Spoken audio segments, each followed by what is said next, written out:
What up? What up? What up? It is another episode of the Shark Cove coming back at you after a brief couple day break.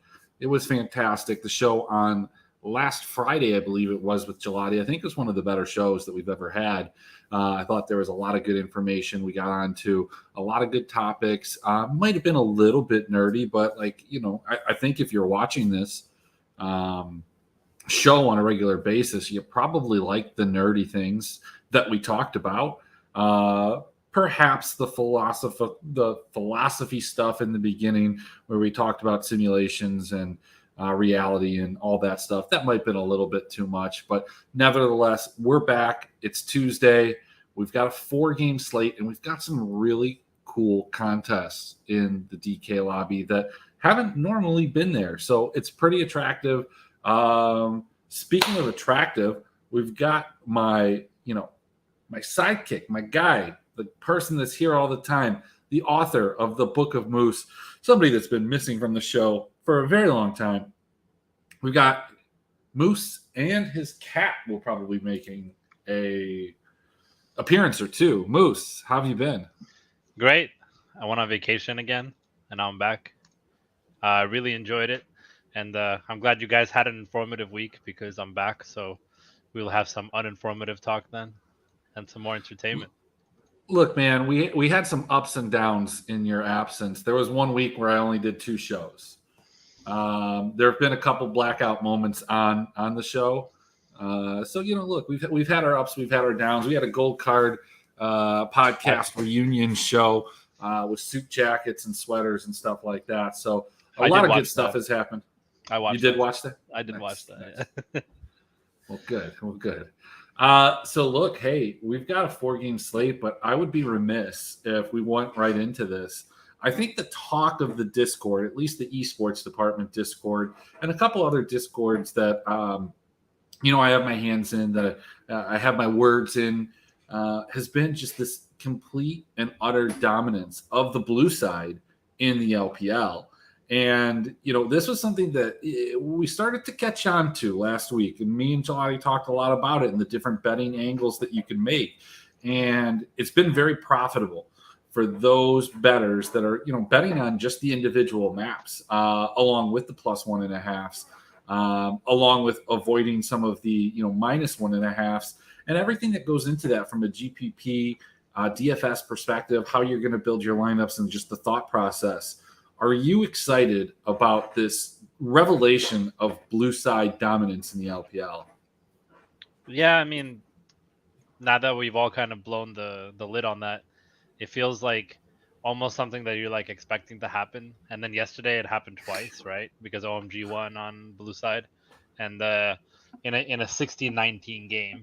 But yeah, it feels like I don't really know what's going on in the LPL, and I don't see why 58% of all these matches are going to blue side, but it's more than that. It's not 58%. It's in the high 60s at this point.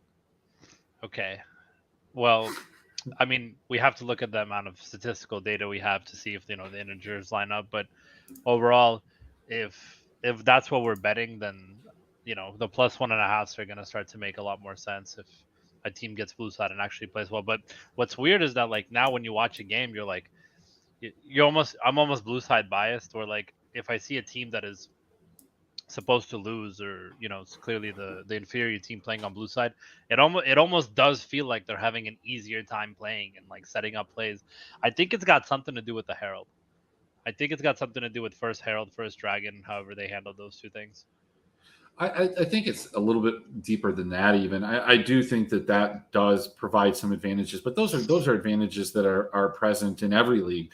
I just think it's kind of revolves around the way that teams are drafting, specifically in the LPL. There are a couple teams that are really red side strong. Like Top Esports is one of those teams that's really good from the red side, or at least they have been this split. And, that game against OMG, I thought was very winnable for them, but I also thought it was kind of the way that they drafted it. Or maybe it was the way that OMG allowed them to draft it. And they almost played through it. They made some mistakes and they lost. I don't think that was so much a side issue. Like I think that was just variance, that was just noise. But look, those are the things that you're looking for when you're trying to attack something that's an imperfect, advantage, because it's not tangible all the time. You're going to have some variance one way or the other that's going to sway that and help that or take away from it. I think that's one of those games. But man, like if there was never a truer situation, I think WE beating RNG. And look, you can say that RNG's not been able to sweep like anybody so far this year, but like you're talking about like a top 4 team within the league versus like the worst team in the league. And that shouldn't happen. It shouldn't happen like that. It doesn't happen in the LCK, but it happens here in the LPL. So look, it's something that we need to pay attention to. And I made this point somewhere because people were talking about like there is some noise involved in it, and there is. Like, I'm not saying that there's a mountain of unequivocal data that you can just blindly pick this all the time. You can, but you have to identify these things early to take advantage of them. Because if everybody knows about them, there's no advantage. And I will say that, as boisterous as we're being on these airwaves and in the Discord, I think a lot of people are going to find out about it. But you have to remember the circles that we run in. There are some people that are outside of it. And I've consumed some LOL content today, Moose. I've consumed some. A couple pieces. No mention of the blue side. None. I don't think there's going to be mention of it, and I don't think bookmakers are taking it into account. So I'm not even talking about bookmakers. I'm talking about content. Other people that are playing in these contests are not talking about it. Outside of obviously the people in our Discord, people in James's Discord. Those are the 2 Discords that are talking about it. Partially because of the show, partially because of me just being completely ridiculous and changing all my names to Blue Side Stan and only drinking blue vodka Kool-Aid lemonade drinks. That's all I drink now. It's that water. So I'm wearing a blue shirt. So you're wearing a blue shirt. I thought, look, I was trying to time it. I thought maybe I could get you in a black white beater. We'd be matching. It'd be great. We're both sleeveless. We got the gun show going on. Let's hop right into this, man. Blue side. Let's talk about blue side. Let's talk about LGD versus BLG. Let's talk about, and you know what? I have to share the screen. Boom. Here we go. This is the first game that we will talk about. It's at 4:45. It's not the first game of the slate, but we've got a new look BLG roster. Basically, everybody except for Crisp is gone, at least in terms of who started in spring. And LGD's a very similar situation. LGD a plus 200 here, getting the blue side pick for map 1, so a plus 150 on that map. Moose, how do you feel about this? I don't know. I like both teams. Like looking at it earlier today, I really feel like BLG are, they're still making upgrades across the board in terms of I still feel like Bin is a very serviceable top, especially if he performs up to par. But every like Nate mentioned earlier, this Rise kid has been pretty good whenever we've seen him, and even when I saw his name pop up, I was like, didn't this kid like go off for like 120 points or something before? I mean, Icon is just a serviceable mid because he's just a serviceable mid player. Like, I don't feel like he's a bad player, and Crisp is, in my opinion, a good support. So the only person I'm concerned about is their jungler, but when you're going up against LGD, who are trying to figure out if they should even play a top laner at this point, it feels like it's probably going to be just a crap fest. Like, I really don't know if I really if LGD do get this to blue side advantage, like, are they going to be able to finish the game? Because they never do. Like, they have this like weird concept where they're just really bad at trying to finish the game and being comfortable with closing a game out, and it causes these 20 plus kill games where they really have to have it kind of handed to them on a platter. So, I mean, I this hear game what will you're saying, obviously be Moose. a big target, and I feel like this is Chalk City. So, Look, man, but they took a game off of LNG. They took a game off of FPX. No matter what you think of either of those teams, I think we can confidently say that they're better than BLG right now. This BLG team, is a bunch of young kids. Like Rise comes from their academy team in the LDL, which is very good, one of the best teams. I think that's where Can came from too, and he looked good in the first series to some extent. So, I don't know what people are really going to think about this if they're going to be scared away. But I think LGD is a smash on that map one. I think you definitely bet them the plus 200.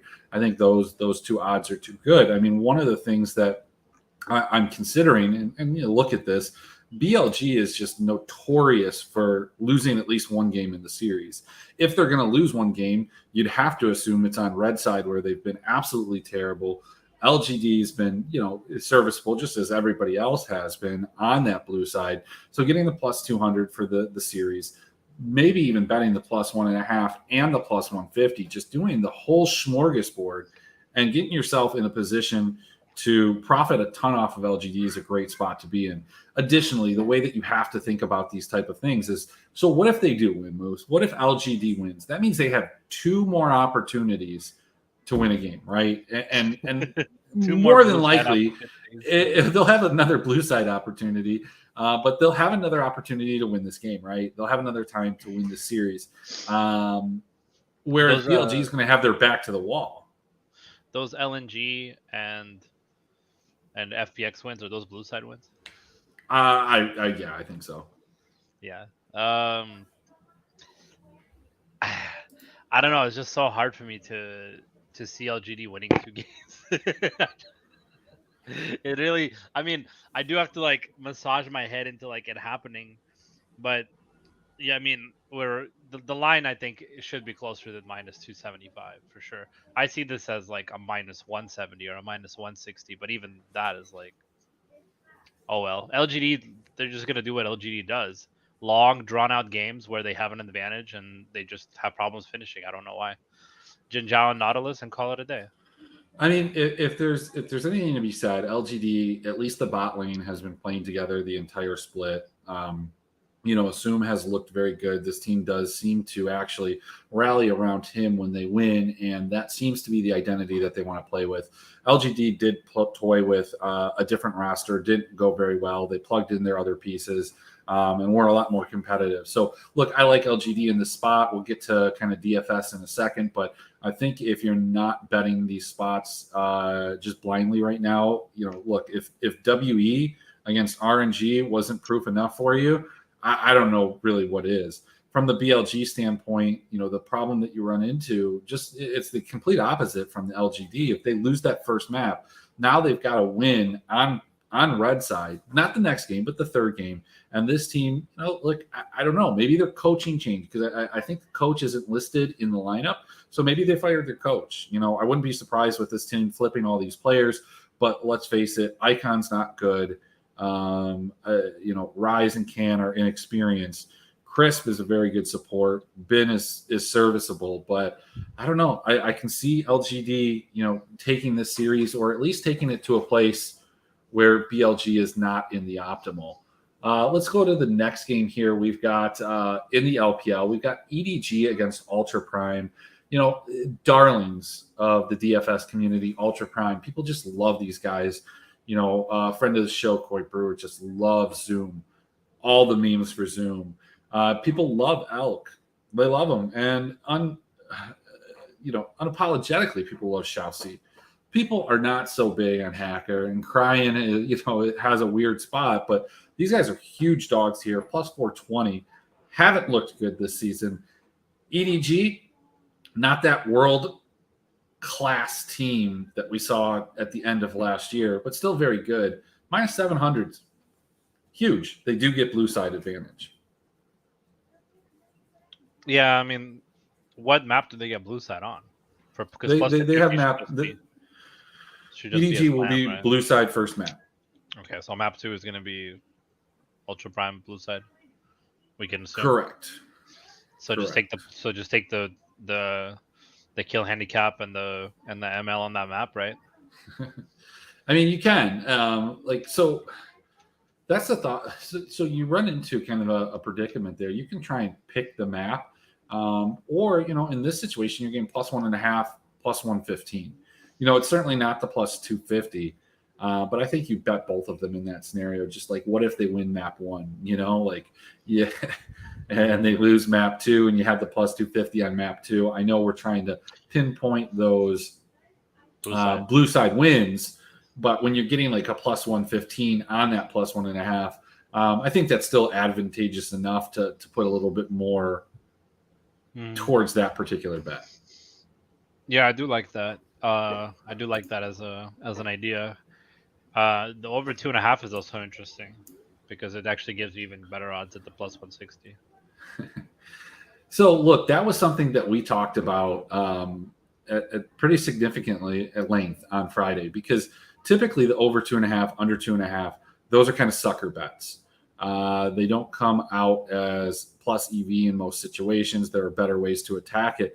But with this different dynamic that's been happening with all of these 2-1s in the LPL because of this dominance on the blue side, this is specifically one of those places that you may be able to consider that. I even got Gelati to kind of admit that he would consider some of those. I think it was the Anyone's Legend series the other day on Friday that we talked about that one. One thing here, though, both of these teams, well, at least Ultra Prime, have been one of the bloodier teams in the LPL, especially in losses. Do you like attacking any of these over-unders? I think the books have really kind of pinned down where they want these numbers to be in the different leagues. I am not seeing the same advantage that I did earlier in the split, specifically in the ERLs. But we've got it at 25.5. When we go ahead and take a look at some of these games that UP has played, they're almost giving up 25 kills in some of these losses. We have a 19.72 deaths per loss, and it's just enormous. Yeah. To me, this feels like just overall, just looking at what EDG's been through the last couple of weeks. Well, I think we can still handshake on the fact that regardless of EDG being world status or not, they're still a very good team. They're still collected. They're not making changes in their lineup. They're still a good team. And this just feels like a smash spot where people are not going to be force stacking these guys. Yeah, the over 25s are big. I mean, when I saw this, I was thinking to myself, like, I'm sure that everybody's going to be on that BLG LGD game, like always, and it'll be a nice 2-1. But we're looking at a potential 2-0 where EDG has the chance to drop 25 kills a game. So I don't really see how you don't smash as much EDG as you can into your cash. Pair it with whatever torturous lineup you want to pair it with today, and then just go from there. Yeah, I think the biggest concern that I have with EDG, it's not the DPL from BLG, it's the KPW from EDG. You don't need to look too deeply into this chart that I have up here to see that they've had some real floor games, and they just haven't had enough of those games that were above and beyond where you want them in fantasy. So it kind of feels like, if they win the way that they want to win, that they maybe end up with like an 80, 85 point, circa LNG spring split type of score in a 2-0.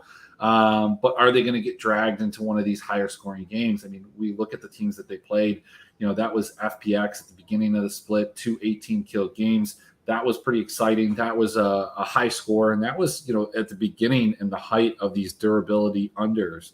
But from there, against JDG, didn't put up a ton of kills, lost both of the games, 16 and 18 against IG, just never really getting into those higher kill games that UP seems to almost give up to everybody, whether it's RNG, AL, Weibo, JDG, RA, BLG. I mean, look, at the end of the day, too, let's face it, this UP team has not had a very easy schedule. And this was something that, the other day when they were on the slate against AL, they were the highest priced team on the slate, despite being a dog, I think. It's not like it's getting any easier today. That's all I've got to say here. I kind of, if I'm betting this particular series, I like the overs and the +1.5 for UP. Yeah, I think that's just like a kind of a small position. Again, we're blindly betting those. and we're just calling it a day until that kind of reverses course. Let's go into T1 versus Hanwha. Hanwha is expected to start their new ADC called Up from the LDL. Sam D, as I've been saying for so long, is no longer in the LCK or major region. So long, Sam D. See ya on your next team. HLE has been atrocious. T1 has been a team that has not had some of that kill per win action that they did last split. This has not been the team that dominated the LCK and won over the hearts of many of us DFS players. They've been absolutely atrocious in terms of like fantasy scoring wise. Intel Moose, I don't know if you saw it, but they drafted a Yone, Yasuo, Lee Sin, Senna, I think Diana comp. Yeah. What do you think T1 is going to do here? I don't think that they're going to troll and play around like that. I don't think that we can count on that, 26 kill win out of nowhere. We're playing HLE, who, just has not necessarily given up a ton of kills, but certainly has given up some more recently. Sandbox, a 38 point or 38 kills in those 2 wins. DK, had a ceiling game against HLE, 20 and 20. The concern is, can they stay competitive enough to feed enough kills to T1 to make T1 playable? Is T1 a team that you're considering, anchoring and putting as a 4-stack within your cash lineups? I wouldn't 4-stack them because there's no reason to do a 4-stack. There's only 3 players that score on T1. But I definitely think that T1 will go on their own today because they're expensive and their team slot hasn't performed. People will not be interested in their team slot. Well, they performed, but they burned us. They burned us the last time out, and that's I think that's the big thing. I mean, what was it? Against Bro, they didn't pick up a dragon in that first game, and as such, they ended up with like their lowest team score of the split when they were an absolute chalk team slot. I mean, they fit so well with the other teams on that slate. I think it was the TT slate that you and I were talking about before the show, where everybody was stacking TT. They weren't playing IG. Rip your cash line. But you had the wink on situation, and as a result, people weren't playing that. And you saw a lot more TT because you saw so much TT. You saw a lot of T1 trying to get different. And this was something we talked about in the Discord. Like if you're trying to one off your team slot and like infinite money is there in almost every single build, don't take the most expensive team. Like everybody's doing that. Like this isn't the beginning of spring this year or summer last year where the team one off was still a little bit sneaky. It almost feels like people will one off the team before they do a straight 4-3 in a GP. Yeah. I think people are we're getting to the point where it's like they're getting to the point where when a game first comes out, like a video game like Fortnite or like Warzone, and everybody's just trash at it, and then you go into the next season and everybody's a god. We're getting into that point where the people playing the slates now, they have a concrete understanding of like what they're gonna play, and they have a very good understanding of like team slot one-offs, player one-offs, and it gets to the point where like people just overcomplicate their lineups with like weird 3-4 setups. And I really don't feel like you need to do that anymore to win. You could just play a 4-3 straight, and oftentimes that calmly wins, and we've seen it take down slates constantly. I'm not talking about the 15. The 15 is obviously a different animal. Those degenerates that put lineups in the 15, those people are they're composed of a different DNA. I'm talking about tourneys like the 150 and the 333 and all that. But I think the way to get around that, if you do want to one off the team, is you go down a little bit. Maybe it's not the top favorite or even the second favorite. Maybe you go down to like the third favorite. So a team, if they're not involved in your 2 stacks, that I would classify in that category would be like an EDG or a Gen G, whichever one you think is going to be less popular. But of course, people tend to like to play the team slots in the LCK versus the LPL. There's a perception that the games are slower, and they are. They go longer. And so as a result, they're going to end up with quite possibly more objectives and more points. And quite frankly, right now, there's more sweeps. And that typically is better for the team slot than it is some of the players because you just need the right type of game environment in a loss, and it's just harder to do that for the team slot than it is maybe some of the players. The other thing that you kind of brought up is that people have kind of understood what it takes to win in some of these tournaments. And you have to think about that when you're building your lineups. I saw it yesterday. Like the lineup that I wanted to build was a top esports in a 2-game slate. I wanted the 4 top esports in there, and you could only do it with like a jungle captain, right? So I knew everybody was going to have that like Jungle captain Tian lineup. Yeah. jungle captain. So I tried to be a little different. I went ahead and I put Wei as the captain, 4 top esports in my lineup, and it ended up scoring 13 points more than that Tian captain. And look, it's not always going to work like that.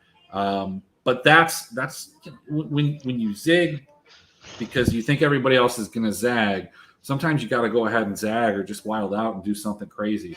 Do you want to bet anything on this? No, I mean, these are just heavy lines. I mean, plus 875 is just outrageous. Would you throw a quarter unit on that? No.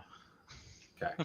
No, I don't know what HLE's doing, and I just feel like if anything, you just take your plus 1.5 and call it a day, and hope that T1 just throw a game, which they're very capable of doing because they're trying out all these new comps and they're doing weird drafting around Diana and stuff, and it's like I don't know what they're doing, man. That Diana default actually burned them last time where they lost the game. I forget who it was against. It was another team where they're just like, well, how did you give up that game? I don't remember, but they're experimenting right now. They're just the T1 is obviously the best team in the LCK still, and they proved it. So I really not worried about T1, but tonight might be the night you take the T1 team slot because if you look at their team slot performance, it really hasn't been doing much. It's been like low 50s because they're just closing games out too fast and they're just completely they're not even like prioritizing dragons, right? Like they just know what they need to do. They win Baron and then they just out macro you and then they just beat you. So I don't really know if they're going to be like, we're looking at a 60-point type of team slot, but if it happens then like I think it'll be low rostered because of how expensive it is. Um, there's no question about it that Zeus, Owner, and Guma are all capable of scoring 85, 90 points or higher, which could definitely make a difference tonight.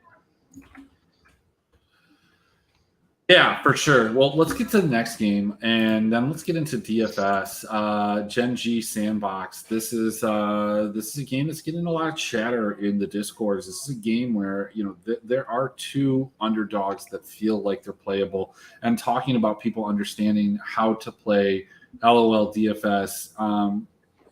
It's harder to win because it's harder to win because people are more willing to play dogs. They've seen it. It's been beaten into them. And slowly but surely, we here at the Shark Cove are teaching people that LCK is the way. I've seen a lot of chatter about Sandbox, and Sandbox has been playing great. From just a strictly betting standpoint, I think this plus 425 is absolutely absurd. I'm going to want to take a shot at it. We can segue this into DFS as this is the last game. 425 Sandbox. I like it. I think the plus 1.5 at plus 120.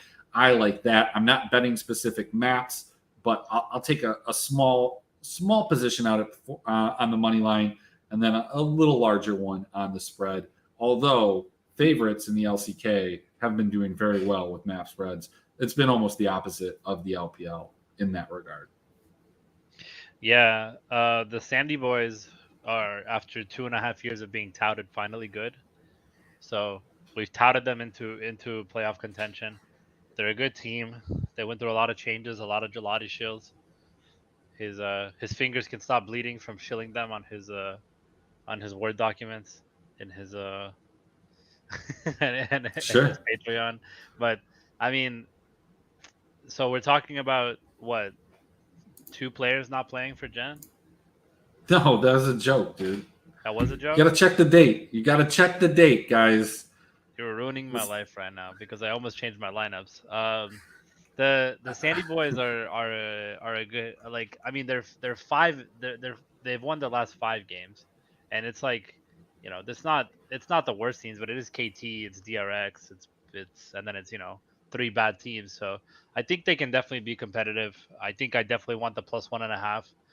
If who knows, maybe blue side plays a role or something. But you definitely got me good with the COVID shit. But I didn't see Yeah, I that. got you and I got Geladia. The second time, I didn't think anybody would fall for it. I thought everybody knew that this was a joke. I posted the same thing that I posted like a month ago, and it spread out. And I saw in other discords people were talking. And I was like, "Oh shit, what did I do?"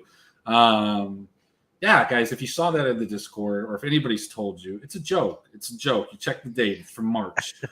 Jovi and Ruler are fine. They're going to be playing, as far as I know. Yeah, So look, hey, go ahead.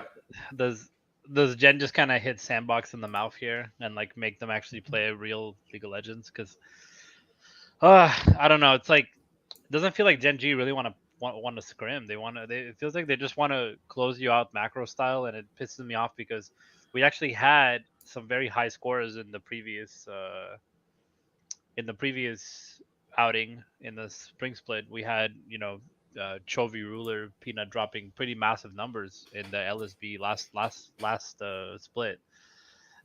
So I definitely want to see this be competitive, but we have to ask ourselves like, is Gen G doing enough to like score or be competitive? Because it's been just dry season for anybody that's been playing now. Oh, I know. I know. Gen G it really feels like Damwon has felt for a while. It's just so Where stale, dude. but they're capable of it, right? Like that it could happen, and then you see Damwon go off for two like consecutive. I guess I don't have them completely updated here, but you saw Damwon go off for two consecutive series, like 3 out of 4 or something like that, and they've been good. You see T1 decide to just kind of mess around and go ahead and draft a comp that it's going to be over. They're going to kill a bunch of times or get killed a bunch of times, one or the other. That's just the only way. It's scrappy. And you're like, man, why can't Gen G do this? Why can't they do it? Maybe it's because they, fell behind. So, like, if you examine the last two series, let's be real. Against T1, the first game, they were just so far ahead so quickly. T1 just receded into their base and did nothing. It felt good as a Gen G backer and better. Didn't feel good as a Gen G DFS backer because you knew a 9-kill wins just kind of dooming them from the start. And then against DRX, they should have kind of lost that first game. But somehow they ended up winning, going a half kill on the over, which was tragic to say the least. But I don't know. I'm seeing a lot of people talk about Sandbox, and it makes me want to play Gen G. It makes me like when people, like we talked about it earlier, when people are zigging and zagging, trying to avoid what everybody else is doing. Maybe you go the other way. Maybe people are getting too cute. Maybe people are overthinking what they need to do when you just need to play the good plays. And Gen G is good players. So there's, they're plural. But I don't know, man. I don't know. I think I'm going to bet Sandbox, and I might play a little bit of Gen G and DFS. Do you want to take a look at kind of some projections and how things go together? Yeah, definitely. I was very confident in my EDG 4 stack, but now I'm feeling kind of weak on it, seeing that they've only put up 20 kills one time. All right. Feeling like 18 kills ish right now. So I only have the projected kills, and these are projections from Gelati. I was just way too lazy to do it myself today. I had time, but I played some ARAMs and played some games. So, hey, we talked about it in the Discord.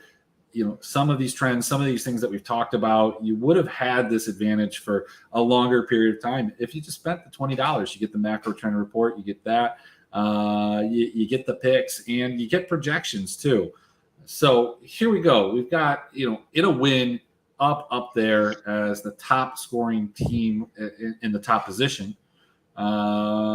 Genji kind of down there. Flandre kind of down there.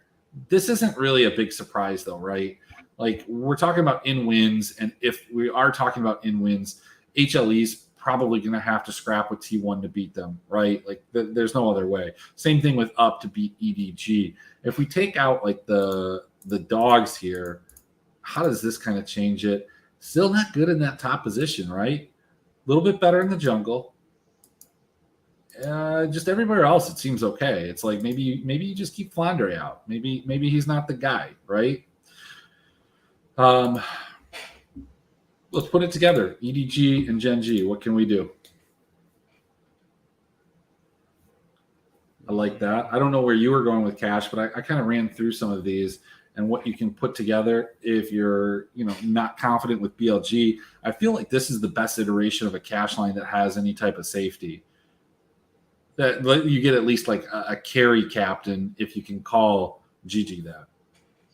Yeah, I looked at GG's numbers this year, and they really haven't been good. This is kind of like I feel like if you're gonna call this episode something, like I mean, it's blue side, right? Because we always talk about blue side, but it's really kind of like a slate where you have to pick your poison, right? Because Doran hasn't been scoring well, JJ hasn't been scoring well. Flandre is like, okay, he'll get you 70, but like, are you really happy with that?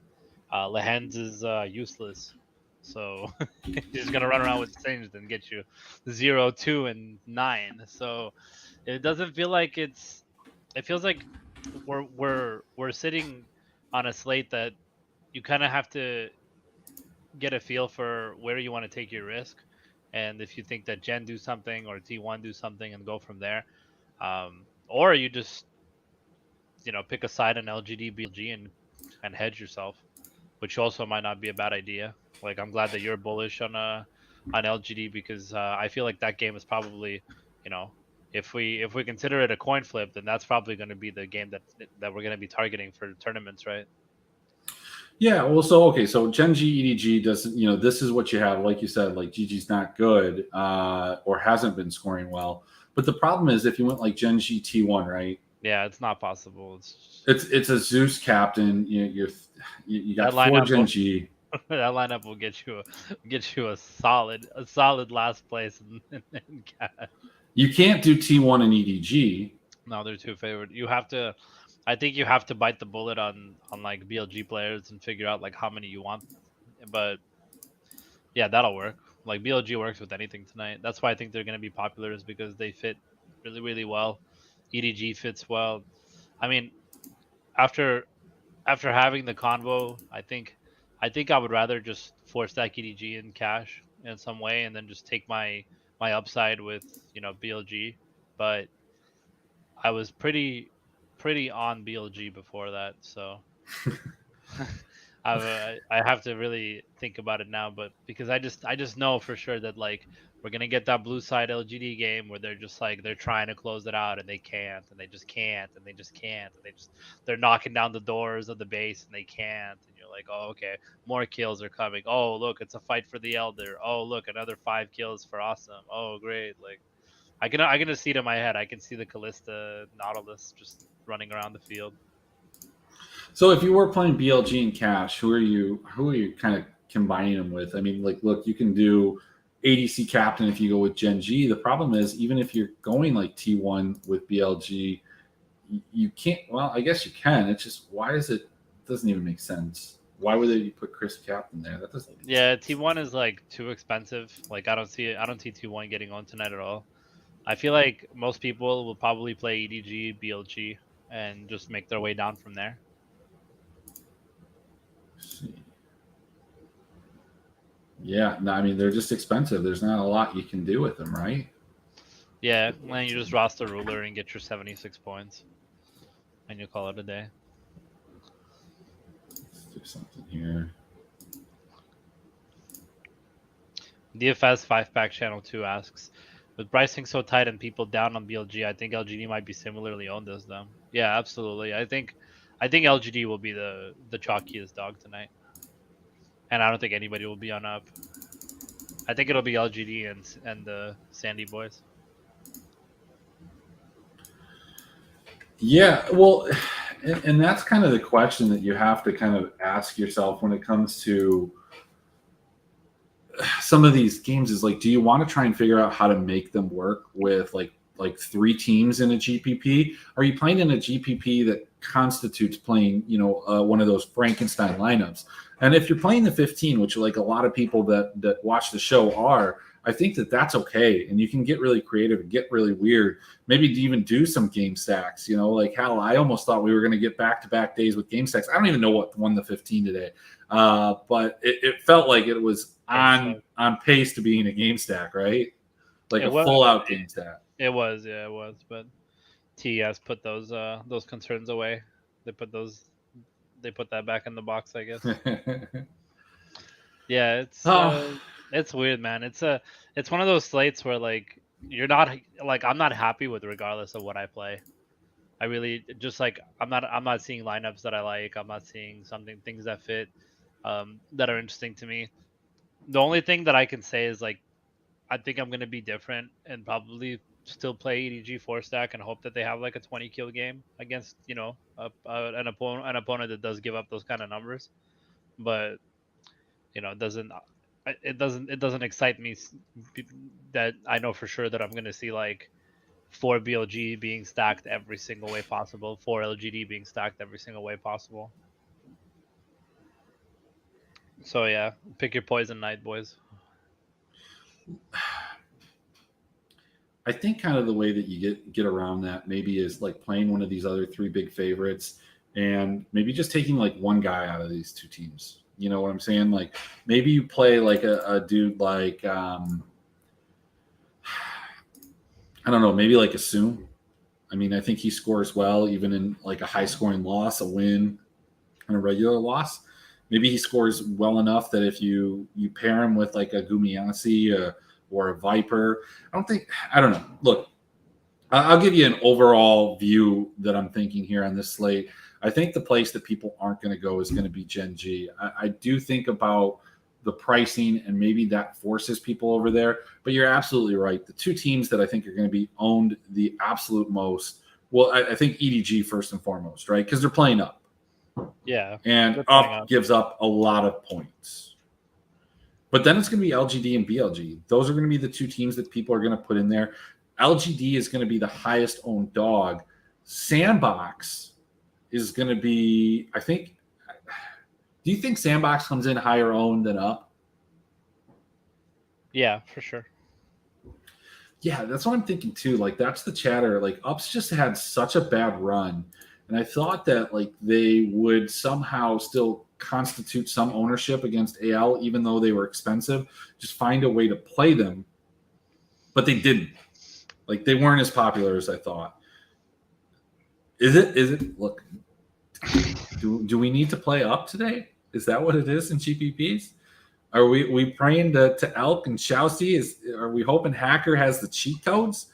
Are we thinking that they zoom around the map and they defy the blue side logic? Is that what we are relegated to here? Because I'll be quite honest with you, as big of a Sandbox backer, original Sandshark kind of day from the opening LCK spring. Man, I think they lose 2-0 today. I think that they get dumpstered. But is dumpstered like 14-7 or is it like 21-7? Like, I don't know. Do I want to play Gen G? I don't think people do want to play Gen G. That makes me want to play Gen G. Maybe. Look, here's the thing, Moose. I'm probably going to play some Gen G and Up together. That's probably what I'm going to do. It won't be in the 333, but I am going to play one of those lineups. If you want to lose money, I think it's a good way to throw it down. For sure. It's a rough slate, man. Like it's a slate where EDG either does something and they take and you win, or EDG does nothing and you just cash barely. So yeah, look, overall this slate is not that much fun. It's a nice puzzle. We have to put together the pieces. What I am kind of happy about, and hopefully this is something that they build up at least for maybe a week or two, is some of these extra contests. I don't know if you checked them out. I don't know if they're filled because I'm max entered, but we've got a 2K to first $5 entry, 49 entry. Not bad if you're in the lower stakes, right? Like that's a good contest. You can use that as a hedge, especially since the 333 is still only 2 entries. Shit, you can run a 49 lineup train, and it's kind of like having a 333 lineup, right?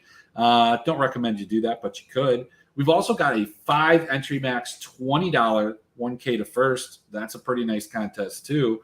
That's exciting to have some of these kind of other contests outside of the 333, outside of the 44, and of course, like the 15. The 15 sucks. The payout structure sucks. Some of these other ones, it's a little bit better, a little bit more winnable. I like it. Check it out. Play it. Final thoughts, Moose.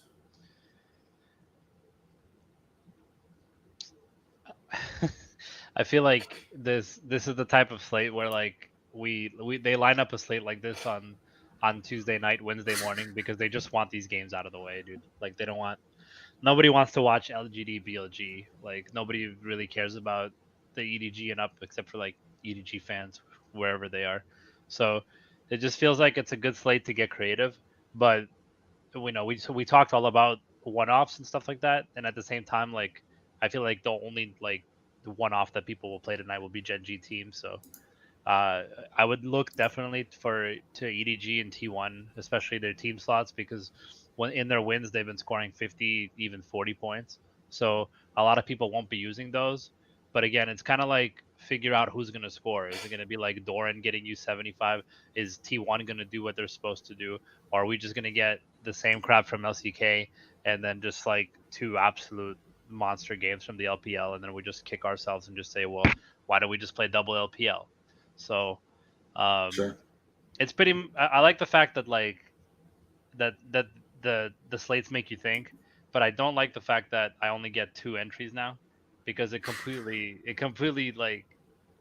messes with my head, man. Like I would gladly do a 480G stack tonight, to kind of be different from everybody else, and I can't. So.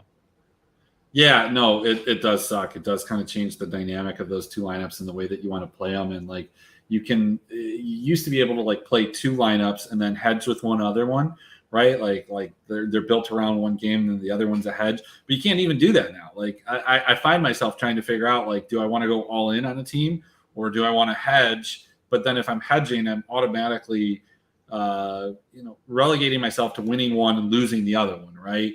I am giving myself 2 opportunities to win. It's just something that you don't want to have to deal with. Bring back the 3 entry max, 333, and let everybody just feel good about it. Give it to me, please. Give me that 3 entry max so I can play stupid things. Because I will. What? I want to tell you something. I know you don't like this slate. I know you don't like these teams, but I got bad news for you, bud. What? It doesn't get better from here, man. What is it? Does it get worse? We've got AL versus TT and V5 versus IG tomorrow. Oh, monsters. We've got WE. We got WE versus JDG, but WE with blue side. RNG and LNG. But we do have a banger, and I'm extremely excited about it. I'm going to clear my schedule on Saturday and be ready to go watch these games. The Saturday slate is a banger, Moose. We've got OMG versus FPX. That feels good. We've got BLG versus RA. Hey, I don't have any problem with 2 shitty teams on a 5-gamer, right? And then we've got EDG versus Top Esports. Man, that is an exciting slate. And then when it comes down to it, who do we have on the LCK for that exact same slate? Let's take a look here. Saturday. Oh my gosh, this couldn't even be better. We've got KT versus Kwangdong. That's a game I like in the context of DFS on a 5-gamer. And then we've got DRX against T1. Like, I'm excited. Let's go out there, guys. Let's win some money. Let's take that money and let's play it on Saturday. Show tomorrow. Going to be on the late side. Might not make it. I'll let you guys know. But we'll be back probably Thursday. And can't miss Friday. Clear the schedule. It's going to be a jam. I'm going to try and get some jamming people on. We're going to have strawberry jam. Maybe I'll have a strawberry jam beer. I haven't drank in a week and a half. I'm saving it for that day. I'll see you guys then.